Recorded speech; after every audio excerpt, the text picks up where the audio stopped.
कल हम लोग चैप्टर पढ़ रहे थे ग्रेविटेशन। ग्रेविटेशन के अंदर हम लोगों ने न्यूटन्स लॉ ऑफ ग्रेविटेशन पढ़ लिया था। न्यूटन्स का ग्रेविटेशन लॉ क्या था, न्यूटन ने क्या क्या कहा, ग्रेविटेशन से रिलेटेड उनकी क्या थ्योरीज थी, क्या लॉ थे उनके, वो सारी चीजें कल हम लोगों ने देखी थी। आज हमें नेक्स्ट टॉपिक पढ़ना था, वो है केपलर्स लॉ। अब हमें क्या पढ़ना है? केपलर का लॉ पढ़ना है। केपलर ने भी कुछ लॉ दिए हुए हैं, भी एक साइंटिस्ट थे। जैसे न्यूटन एक साइंटिस्ट थे, वैसे केपलर ने भी एक लॉ दिया, एक साइंटिस्ट थे। उन्होंने क्या लॉ दिया और उनके लॉ के अकॉर्डिंग क्या होना चाहिए था, क्या नहीं होना चाहिए था, उसके बारे में आज डिस्कस करने वाले हैं। तो न्यूटन ने तो सभी बॉडीज के बारे में बताया था, उन्होंने कोई बॉडी फिक्स नहीं की थी। बट केपलर का जो लॉ है वो सिर्फ और सिर्फ प्लैनेटरी मोशन पर है। प्लैनेटरी मोशन का मतलब प्लैनेट के मोशन से रिलेटेड है। यानी जो केपलर ने लॉ दिया हुआ है वो सिर्फ और सिर्फ लागू होता है कहां पर? प्लैनेट के मोशन पर, यानी प्लैनेट्स के ऊपर इनों का लॉ बना हुआ है। इसीलिए इस लॉ को कहते हैं Kepler's planetary law of motion. Kepler's planetary law of motion. तो हेडिंग है केपलर्स लॉ, वो भी कौन सा? Kepler's planetary laws of motion. Heading का मतलब समझ में आ गया होगा कि केपलर के कुछ लॉ होंगे, केपलर ने कुछ लॉ दिए होंगे और किस पे बेसिस्ड होंगे? वो होंगे प्लैनेट के मोशन पर। हम ये जानते हैं ना, प्लैनेट्स क्या होते हैं, सैटेलाइट्स क्या होती है, सबको पता होगा। Planets are the orbital heavenly bodies which revolve around the sun. Sun के चारों तरफ रिवॉल्व करने वाले जो हेवनली बॉडीज होती हैं उनको हम प्लैनेट्स कहते हैं। और सैटेलाइट्स क्या होती हैं? The heavenly bodies which revolve around the planet is called satellites, are called satellites. Is called नहीं, क्योंकि सैटेलाइट्स बहुत सारी हो सकती हैं। तो यहाँ पर हमने देखा केपलर ने एक लॉ दिया। केपलर की स्पेलिंग कम दिख रही है, KEPLERS, Kepler's law of motion दिख रहा है सभी को? तो केपलर का प्लैनेटरी लॉ ऑफ मोशन क्या कहता है? केपलर ने क्या दिया प्लैनेटरी लॉ? केपलर ने कहा जो प्लैनेट्स होते हैं वो सन के अराउंड, यानी सन के चारों तरफ फिक्स्ड ऑर्बिट में मूव करते हैं। फिक्स्ड ऑर्बिट में मूव करते हैं। ऐसा नहीं है कि आज इस साल सन जो है वो अर्थ जो है वो सन के चारों तरफ इस ऑर्बिट पर चक्कर लगा रहा था, एक साल बाद वो दूसरी ऑर्बिट पकड़ लिया, यानी उसका रास्ता चेंज नहीं होगा। जो प्लैनेटरी मोशन होगा किसी भी प्लैनेट का सन के around, which is fixed path, यानी उसका एक फिक्स्ड पाथ होगा, एक फिक्स्ड ऑर्बिट होगी। साथ ही साथ जो रास्ता होता है, जो मोशन होता है, यानी सर्कुलर नहीं होता, कैसा होता है? इलिप्टिकल होता है। इलिप्टिकल, इलिप्स किसे बोलते हैं? इलिप्स से बना है इलिप्टिकल। जैसे सर्कल से बनता है सर्कुलर, वैसे इलिप्स से बनता है elliptical. Ellipse is a shape, एक टाइप का शेप है। जैसे सर्कल एक टाइप का शेप होता है, वैसे इलिप्स भी एक शेप होता है। बताता हूँ किस तरह का शेप होता है। तो केपलर का पहला लॉ, केपलर ने पहला लॉ क्या दिया कि planets revolve around the sun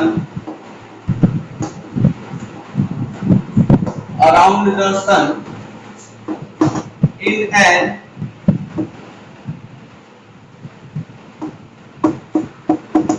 elliptical orbit.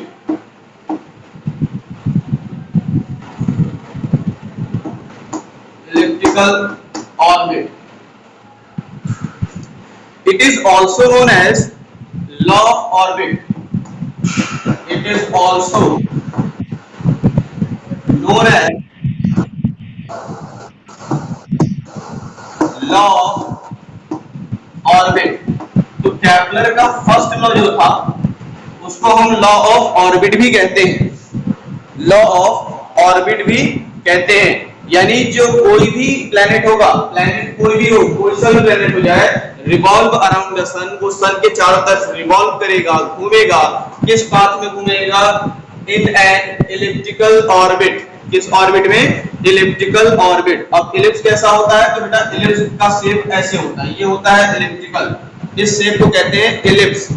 इस शेप को कहा जाता है इलिप्स, और इस तरीके के ऑर्बिट को कहा जाएगा और इलिप्टिकल ऑर्बिट, इलिप्स। ठीक है ना, समझ में आया?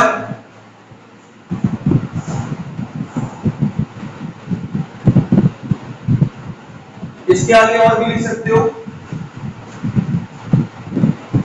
देखो इलिप्टिकल ऑर्बिट ऐसे लिख लो, एंड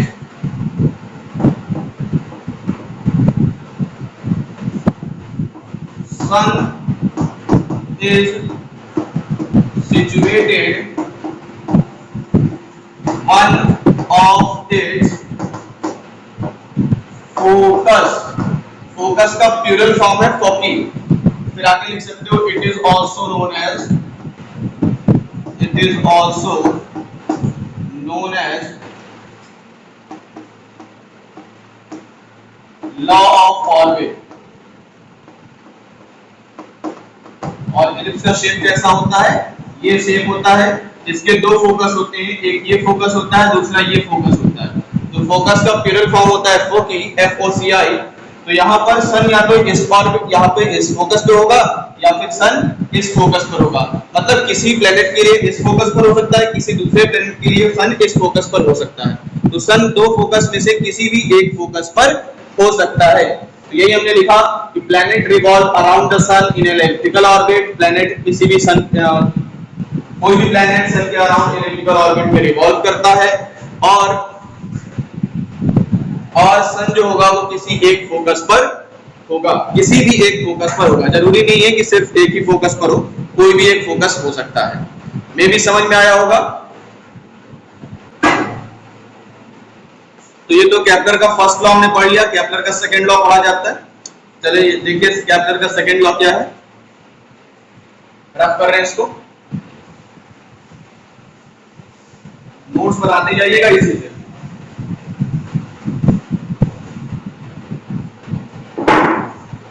केपलर का सेकंड लॉ, केपलर का सेकंड लॉ थोड़ा सा टफ है, थोड़ा सा टफ है, बहुत ज्यादा टफ नहीं कह सकते, थोड़ा सा टफ है। अगर इसको एक बार समझ लो तो बड़ा अच्छा लगेगा, और नहीं समझ में आता है तो फिर और अच्छा लगेगा। कैसे? देखो सेकंड लॉ कहता है कि मान लीजिए ये एलिप्टिकल पाथ है, इस ऑर्बिट में एक प्लैनेट घूम रहा है, इस ऑर्बिट में एक प्लैनेट घूम रहा है अपनी मस्ती के साथ, मस्त होकर के इस ऑर्बिट में प्लैनेट घूम रहा है, चारों तरफ सन के चारों तरफ चक्कर लगा रहा है। और सन कहाँ होगा? सन किसी एक फोकस पर होगा, या तो इस पर होगा, तो हम मान लेते हैं कि सन यहीं पर है। ये है सन, ये सन है, और ये एक इलिप्टिकल ऑर्बिट है। इस इलिप्टिकल ऑर्बिट में एक प्लैनेट घूम रहा होगा सन के चारों तरफ। कोई समस्या नहीं होनी चाहिए इतने में। अब according to Kepler's second law of planetary motion, इनके अकॉर्डिंग अगर कोई ऑब्जेक्ट, कोई प्लैनेट इस पॉइंट से इस पॉइंट तक पहुंचा, मतलब पॉइंट ए से पॉइंट बी तक पहुंचने में कुछ न कुछ टाइम लिया होगा, तो इससे जो एरिया बनेगा भाई, अगर हम इसको जोड़ दें, इसको और इसको ऐड कर दें, तो क्या बनेगा? ये एरिया बनेगा, ये एरिया। इतने में कुछ ना कुछ तो टाइम लगा होगा ए से बी तक जाने में। मान लीजिए आपको कितना टाइम लगा? टी टाइम लगा। इस प्लैनेट को कितना टाइम लगा है? टी टाइम लगा है ए से बी तक जाने में। फिर जैसे ही पास आया होगा प्लैनेट घूम करके, अगर ए से बी तक गया होगा तो फिर वापस यहाँ से यहाँ, यहाँ से यहाँ, इधर आएगा। मान लीजिए एट अ टाइम किसी पोजीशन पर वो पॉइंट सी पर था, और टी समय बाद, जितना टाइम इसको लगा था ए से बी तक पहुंचने में, टी समय बाद वो यहाँ पर आ गया पॉइंट डी पर। टी पोजीशन के बाद, टी टाइम के बाद वो पॉइंट डी पर आ गया। अगर हम इसको कवर कर लें और इसका एरिया दिखा दें, ये एरिया दिख रहा है, ये एरिया दिख रहा है, तो दो एरिया है यहाँ पर। एक तो एरिया हो गया, अगर हम सन को एस से मान लेते हैं, देख दो एरिया हो गया, A S B and C S D. Then according to Kepler's second law of motion, area of A S B equals to the area of A sorry C S D. Kepler का कहना था कि अगर कोई planet sun के चारों तरफ move कर रहा है तो इक्वल टाइम इंटरवल में वो इक्वल एरिया ट्रेवल करेगा, स्वीप करेगा, कवर करेगा। तो आप कह सकते हो सेकेंड लॉ ऑफ मोशन के according, second law कैपलर second law of planetary motion के according the planet sweeps equal area in equal interval of time या covers equal area in equal interval of time। ध्यान रखने वाली बात यह है कि जितना टाइम A से B तक में लगा था उतना ही टाइम C से D तक में लगना चाहिए। अगर टाइम का डिफरेंस हो जाएगा तो एरिया में डिफरेंस आ जाएगा, बट अगर हम टाइम स्लॉट सेम ले रहे हैं तो दोनों का एरिया इक्वल होने वाला है अकॉर्डिंग टू कैपलर। और होता भी है, जब हम सूर्य के नजदीक ज्यादा पहुंचते हैं तो सूर्य की स्पीड बढ़ जाती है, बहुत तेजी से चलता है, सॉरी प्लेनेट की स्पीड बढ़ जाती है, क्योंकि जैसे जैसे पास में आएगा इसकी स्पीड बढ़ेगी, और जब दूर जाता है तो इसकी स्पीड घट जाती है, स्पीड कम हो जाती है, स्लो हो जाती है, स्पीड स्लो हो जाती है, और जब पास आता है तो स्पीड बढ़ जाती है। फॉर एग्जाम्पल, जैसे अगर आप एक पत्थर ले लीजिए, रस्सी से बांध लिया उसको आपने घुमाया, रस्सी जितनी ज्यादा बड़ी होगी पत्थर को एक चक्कर लगाने में उतना ही ज्यादा समय लगेगा अगर आपने फोर्स इक्वल लगाया है तो। अगर आप सेम फोर्स लगा रहे हो, चाहे रस्सी छोटी कर दी जाए चाहे रस्सी बड़ी कर दी जाए, अगर आपने फोर्स इक्वल लगाया है तो अगर रस्सी बड़ी होगी तो पत्थर को ज्यादा टाइम लगेगा एक सर्कल कंप्लीट करने में, और अगर रस्सी छोटी कर दीजिए, फोर्स उतना ही लगाइए जितना आप पहले लगा रहे थे, तो आप महसूस करेंगे कि जो रेवोल्यूशनरी टाइम है वो ज्यादा तेज हो गया, यानी टाइम घूमने का टाइम ज्यादा हो गया। क्यों? क्योंकि पत्थर की स्पीड बढ़ गई, और जब दूर रहेगा तो उसकी स्पीड कम हो जाएगी। तो उसी तरीके से ये भी वर्क करता है, फोर्स अभी भी उतना ही है, यानी यहां से ये सन क्या लगाता है, ग्रेविटेशनल फोर्स लगाता है। अगर दूर है तो ग्रेविटेशनल फोर्स कम हो जाता है जिस वजह से स्पीड कम हो जाती है, और यहाँ पर जब पास आते हैं तो ग्रेविटेशनल फोर्स उतना ही है, बट यहाँ पर डिस्टेंस कम होने के कारण से इसकी स्पीड बढ़ जाती है। तो आप सेकेंड लॉ का स्टेटमेंट क्या लिखेंगे हम लोग?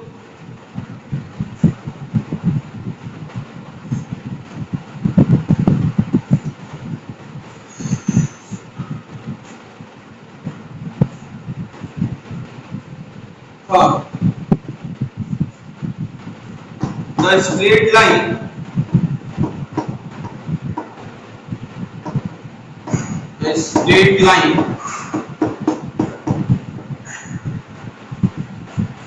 joining sun to the planet sweeps, आप कवर्स भी लिख सकते हो, sweeps equal area in equal interval of time। आप इसको डायग्राम बना करके लिख सकते हैं। समझ में आया? हाँ ना में जवाब?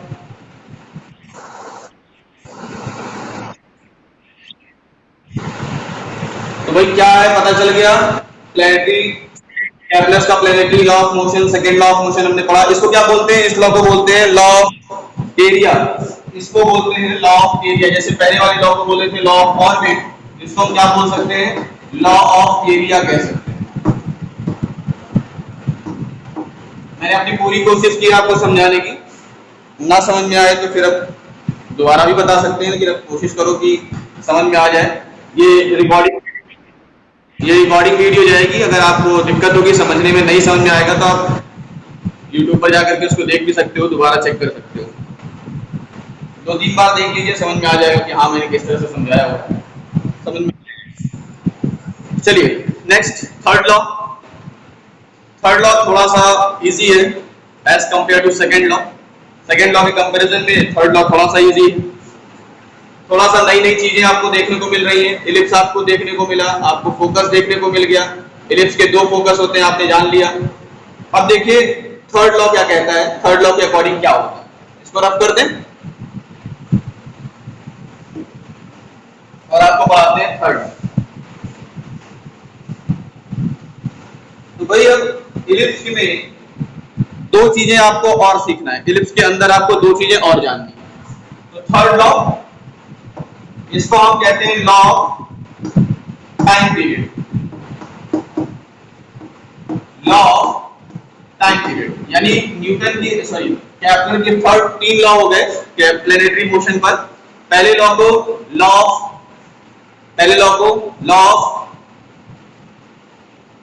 ऑर्बिट, दूसरे लॉ को लॉ ऑफ एरिया, तीसरे लॉ को लॉ ऑफ टाइम पीरियड, ये कहा जाता है। तो मान लीजिए ये इलिप्स है, ये है इलिप्स, ऑर्बिट है। अगर इलिप्स को हम दो पार्ट्स में डिवाइड कर दें, इलिप्स को दो इक्वल पार्ट्स में डिवाइड कर दें, दो तरीके से इसको दो इक्वल पार्ट्स में डिवाइड किया जा सकता है। या तो हम इसको ऐसे काट दें, या तो हम इसको ऐसे काट दें। भाई दो पार्ट्स में, दो इक्वल पार्ट्स में इसको डिवाइड करने का मतलब, या तो आप इसको ऐसे कट कर दीजिए, दो इक्वल पार्ट में डिवाइड हो जाएगा, या तो फिर आप इसको ऐसे कट कर दीजिए, दो इक्वल पार्ट्स में डिवाइड हो जाएगा।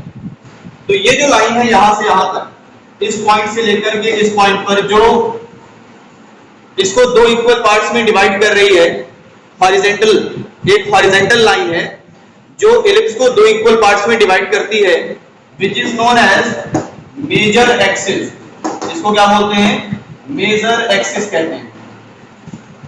और जो वर्टिकली डिवाइड करती है, इसको वर्टिकली हाफ इक्वल पार्ट में डिवाइड करती है, यहां से यहां तक की लेंथ को कहा जाता है माइनर एक्सिस। यानी अगर हम देखें तो इलिप्स में होते हैं दो एक्सिस, एक होता है मेजर एक्सिस, एक होता है माइनर एक्सिस। मेजर एक्सिस और एक होता है माइनर एक्सिस। हम अपनी कैलकुलेशन को इजी बनाने के लिए,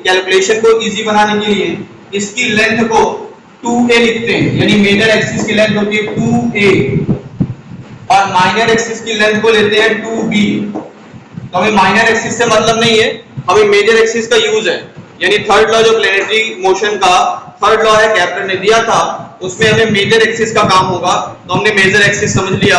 मेजर एक्सिस होता क्या है? जो इलिप्स को हॉरिजॉन्टली इक्वल पार्ट्स में डिवाइड करिए, दो इक्वल पार्ट्स में डिवाइड करते हैं, उसकी लेंथ को मेजर एक्सिस कहा जाता है। और जो वर्टिकली इलिप्स को दो इक्वल पार्ट्स में डिवाइड करती है, वो लाइन माइनर एक्सिस कहलाती है, उसकी लेंथ होती है 2b। रफ कर दें, इतना समझ में आ गया? तो हम थर्ड लॉ के स्टेटमेंट की बात करते हैं। इतना समझ में आ गया होगा किसको मेजर एक्सिस कहते हैं, किसको माइनर एक्सिस कहते हैं। चलिए रफ करते हैं और स्टेटमेंट क्या कहता है।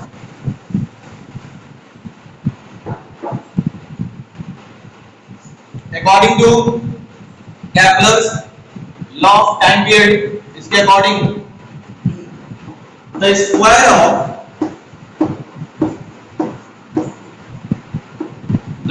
Of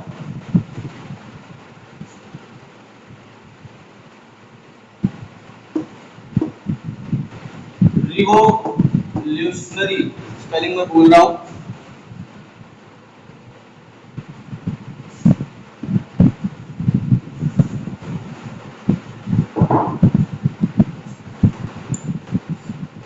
the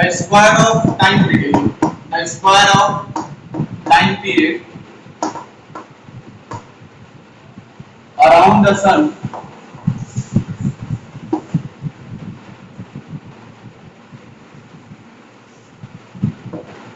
of a planet around the sun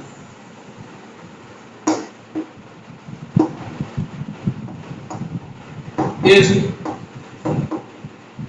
directly proportional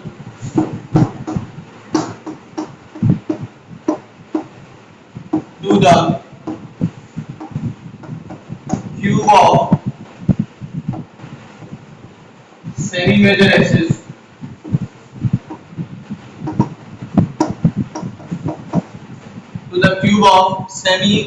axis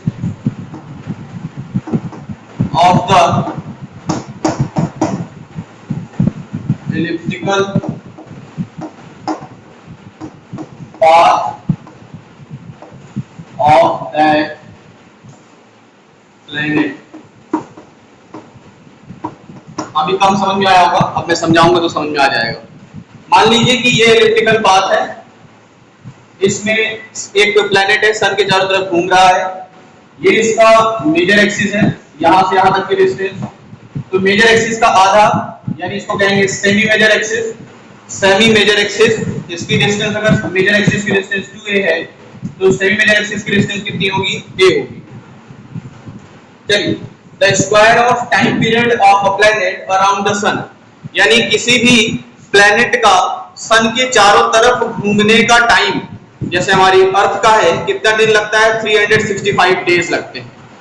तो आप एक चक्कर लगाने में, सन का एक चक्कर कंप्लीट करने में जितना टाइम लगेगा उसको कहा जाएगा टाइम पीरियड। तो टाइम पीरियड का square, the square of time period of a planet around the sun is directly proportional to the, किसके डायरेक्टली प्रोपोर्शनल होगा, तो मान लीजिए कि टाइम कितना लगता है, कैपिटल टी लगता है, capital T is the time period, जिसका स्क्वायर डायरेक्टली प्रोपोर्शनल होगा किसके, directly proportional to the cube of semi major axis, semi major axis के क्यूब के। और सेमी मेजर एक्सिस कितना होता है, a, it means t square is directly proportional to a cube. आप इसको लिख सकते हो t square is equals to k a cube.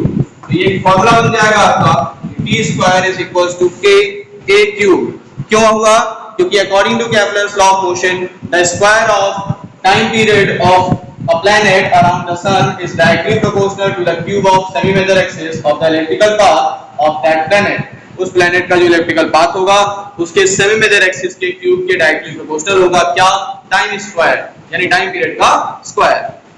समझ में आया?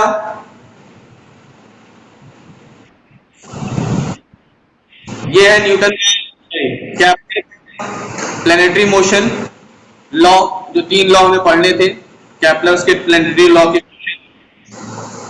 समझ में आ गए होंगे मेरे ख्याल से। चलिए, अगर कोई दिक्कत होगी तो आप पूछ भी सकते हो, या फिर आप दोबारा इसकी रिकॉर्डिंग जो है होगी, आप रिकॉर्डिंग देख सकते हो। फिलहाल आज का टॉपिक इतना ही था। आज मुझे यही पढ़ाना था, केपलर्स लॉ ऑफ मोशन। पढ़ाना तो और भी कुछ था, बट टाइम की बाउंडेशन और प्लस स्टार्टिंग में थोड़ा बहुत टाइम का कोलैप्स हुआ, जिस वजह से हम लोग आज की क्लास छोटी रख पाएंगे। नहीं तो मुझे ये पढ़ाना था कि न्यूटन का जो लॉ है वो केपलर्स लॉ से कैसे इंटर रिलेटेड है, कैसे रिलेटेड है, इसके बारे में पढ़ाना था। न्यूटन का जो लॉ है, 3 लॉ हमने न्यूटन के पढ़े हुए हैं और 3 लॉ केपलर्स के पढ़े हुए हैं। इन तीनों लॉ में क्या रिलेशन है, इन तीनों लॉज के क्या रिलेशन है, इन्हीं रिलेशन को हमें पढ़ना था। बट फिलहाल कोई बात नहीं, हम लोग न्यूटन का ग्रेविटेशनल लॉ और केपलर लॉ में रिलेशन जो है, या न्यूटन की जो 3 लॉज ऑफ मोशन है जो पिछले चैप्टर में हम लोगों ने पढ़े थे, उनका क्या रिलेशन है, इसके बारे में थोड़ा बहुत जानना था आपको। बट वो कोई बात नहीं, मैं नेक्स्ट क्लास में उसको समझाने की कोशिश करूंगा आपको। ठीक है,